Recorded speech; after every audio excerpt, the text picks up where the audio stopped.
The story that shall now be told lies at the heart of the Christmas season. It is the story of the coming of the Christ child. This story will not be the traditional tale of God's coming from heaven to arrive on earth as a baby in a manger, but rather this tale will tell the coming of the child of Jesus to a human heart. Jesus was born into the world in the very same way as you or I was born into the world.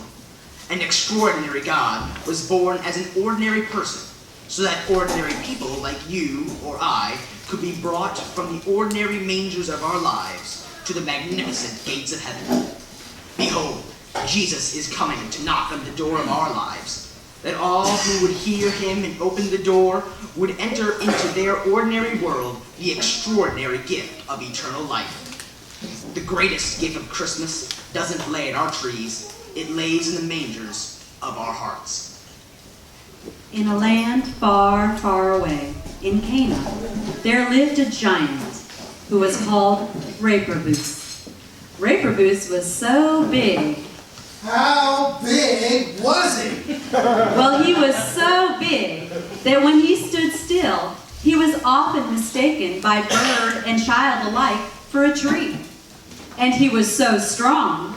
How strong was he? Well, he was so strong that it was said he could topple a grown man with his sneeze. A man as strong and as big as all that wanted to be part of the biggest and strongest kingdom in all the world. So he set out to find the kingdom of the most powerful king. It wasn't long before Reprobus came upon a mighty city set high on a hill. You there, stop. Who said that? Said what? Do you live in this marvelous kingdom? That. You mean that thunder? It did get dark all of a sudden. The weather man didn't forecast any rain for today. Who is the king of this mighty place? That. That's true. Oh, Lord Almighty. Who is the king of this mighty place? Well, sir, he's the greatest king in all the world. In all the world? Yes. So how's the weather up there? Quite drafty. It is your king that I will serve. I, Reprobus, the biggest and strongest, shall serve in the most glorious kingdom in all the world. The biggest and the strongest? Man, that's what all giants say. I could have taken them on. His kneecap. That hurts, you know. Scene 2. Reprobus and the great mighty king.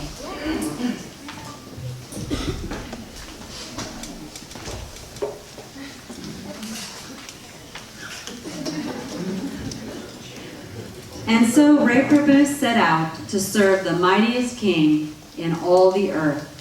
Are you the great and mighty king of this land? Yes, I am. I am great, am I not? Yes, you are great. No one says otherwise. Yes, see, I am great, and no one says otherwise. Should they say otherwise, they would be displeased. Yes, I should find that most displeasing because, well, I am great, am I not? Yes, you are great. It is settled then. We all think that I am great. Oh, and mighty. Let us not forget how mighty I am. Right, you are mighty. Indeed, you would have no one say otherwise. Is there anyone who would say otherwise? Who would say otherwise? You're mighty. Yes, you are right. I am mighty. And great. Yes, how right you are. I am mighty and great. Yes, no one would say otherwise. I would find that most displeasing. Yes, that is because you are mighty and great. I hate to interrupt. Oh, go ahead. This can go on for days. Yes, how right you are. Great you are. And mighty. So Reprobus served the great king of that mighty land. Until one day, when a singing minstrel came to the court of this glorious king.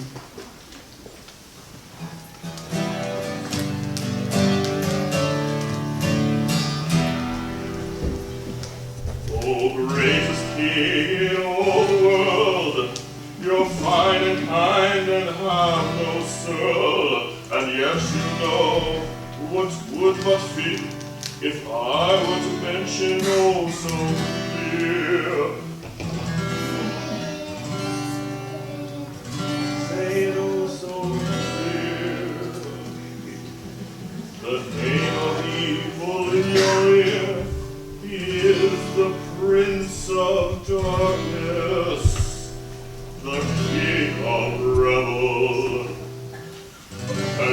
would guess it is the devil.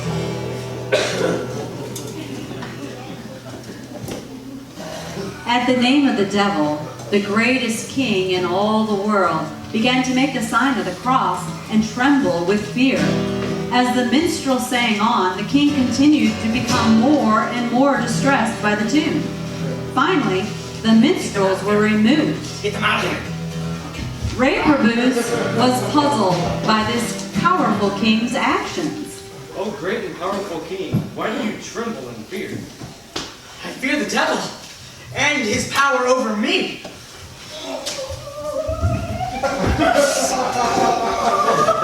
Scene 3. Reprobus seeks the devil. Reprobus thought to himself, if the king is afraid of the devil, then the devil must be mightier and more powerful. The devil is the greatest and most powerful king in all the earth. So Reprobus, desiring to serve the greatest and most powerful king, set out to find the devil and ask if he could serve him. He traveled far and wide in search of the devil. Just as he was about to cross the great desert, he came across fellow travelers. I am looking for the devil. Have you heard where he can be found? Did you hear something? Yes, something up in the top of the tree there. What tree? Oh, that tree. Why, do say, chap. Speak up. You've climbed quite a ways up. Why, that's not a chap. It's a talking tree. I am looking for the devil. Do you know where he can be found? The devil, you say? He is that way. Off in the desert. Who looks for the devil? I guess talking trees.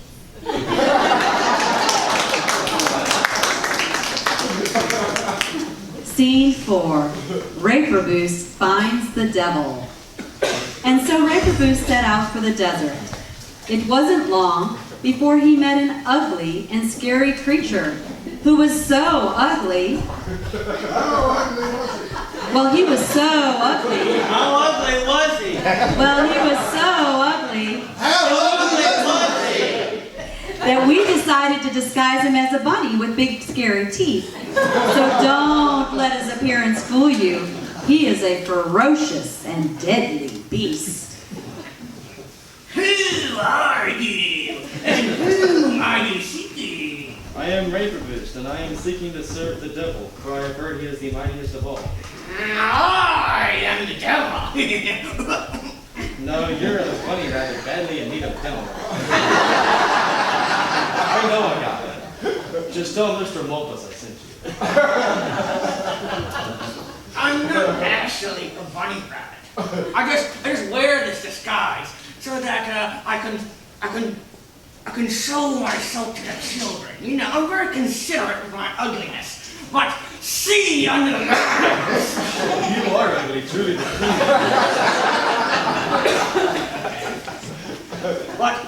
But evil isn't pretty, but it is mighty. If you wish to serve the mightiest of all, come follow me. Reprobus decided to follow the creature, thankful that the devil wore a disguise, because he could hardly have stood looking at him otherwise. As they began to enter the desert, they passed through the shadow of a church cross. The devil turned round and began to run away. It's the cross! The cross of Christ is mightier than my evil! Scene 5. Reprobus learns Christ is stronger than the devil. Left alone, Reprobus began to ponder. If the cross of Christ is mightier than the wickedness of the devil, then it is Christ who is the mightiest and strongest. So Reprobus proceeded to the church of the cross at the outskirts of the desert. It was there that he met a holy man of prayer and solitude. And he asked the old man how he could meet Christ. Do you know of a powerful king called Christ? I wish to be in his service. Jesus Christ is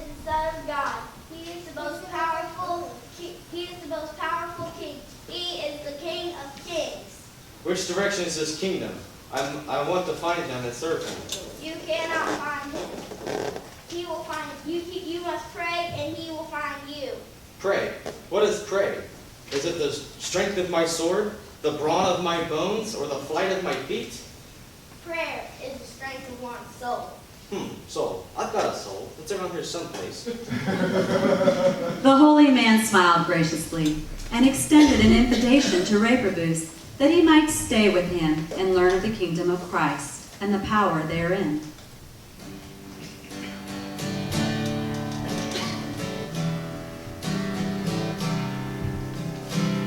One morning, the holy man woke Reprobus. On the other side of the desert, there is a mighty river, the river of death. Because you are so tall and strong, many people have died trying to cross it. Because you are so tall and strong, you must carry all who ask to the other side. But what is my training for the service of Christ? This will complete your service for the training of Christ. One day Christ will reveal himself to you. But remember, you must carry all who ask to the other side. Scene 6. People waiting at the Reprobus stopped. Reprobus set out across the desert. 3 days he reached the riverbank. There he built himself a hut and began to carry all who asked across on his strong shoulders. Might it take kind of you, Reprobus, to help me? I'll never be able to cross if Reprobus weren't here. You know my mother is sick and dying. I'm grateful to be able to visit her. I didn't bring any luggage. Don't want to be a burden. Oh dear. Now I know it looks bad, but I'm not very considerate because I didn't pack it. But I'll let you know that I did. I did not bring a lot of things I know I'm going to need. Oh dear, I feel my anxiety rising. Where's that anxiety odometer? I know I've put it in here someplace. Let me think. It's rising. Oh dear, okay. Let me see. I gotta look at my socks. The odometer is green, which means it must be with my green socks. Eureka! There it is. Much better. But you didn't even use it. Well, I'm so happy I found it that I feel better and I don't need to use it. I just need to know that it's there in the event that I should need to use it. Oh, I see. Oh yes, Bessie. I'm sorry I didn't introduce you. This is Bessie. She's been in the family for going on 20 years, haven't you, Bessie? I just couldn't bear the thought of Bessie getting home alone all by herself for 3 days. You're bringing all that account just for 3 days? Now don't you get uppity with me. That's how long it takes for me to get my hair done, my nails painted, and my eyebrows waxed. I tried to do it faster with my time. Yes, I ran my nylons. Remember that, Lucy?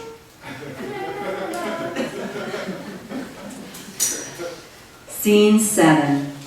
Reprobus meets Christ at the river of death. One stormy night, while he slept, Reprobus heard the voice of a child calling, Reprobus, carry me over the river.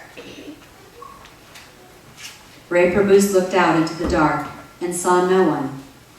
Thinking it was the wind, he went back to his bed. But again he heard the voice and went to the window. He saw no one. The third time the voice called, Reprobus went out, and there on the banks of the river stood a child. Reprobus, carry me over the river.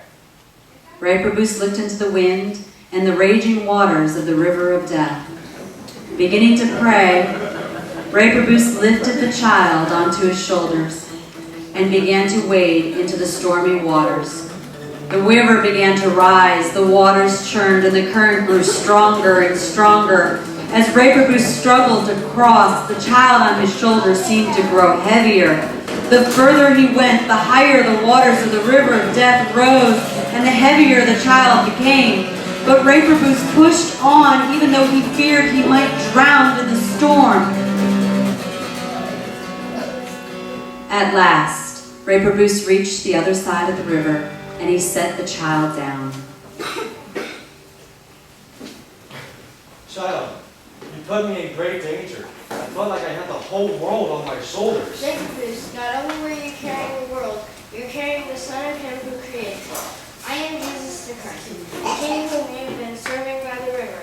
You have been faithful in the desert to traverse the river of death, giving life to those who pass. No longer will they call you Reprobus, but from now on you shall be known as Christopher, bearer of Christ.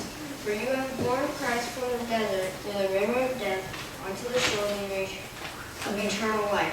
To show that what I say is true, set your staff in the ground next to your hut.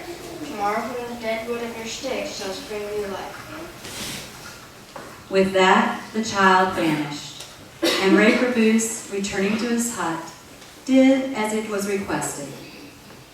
The next morning, there, in front of the hut, Christopher found his staff sprouting leaves and flowers and bearing dates, just as the Jesus child had said it would. The end.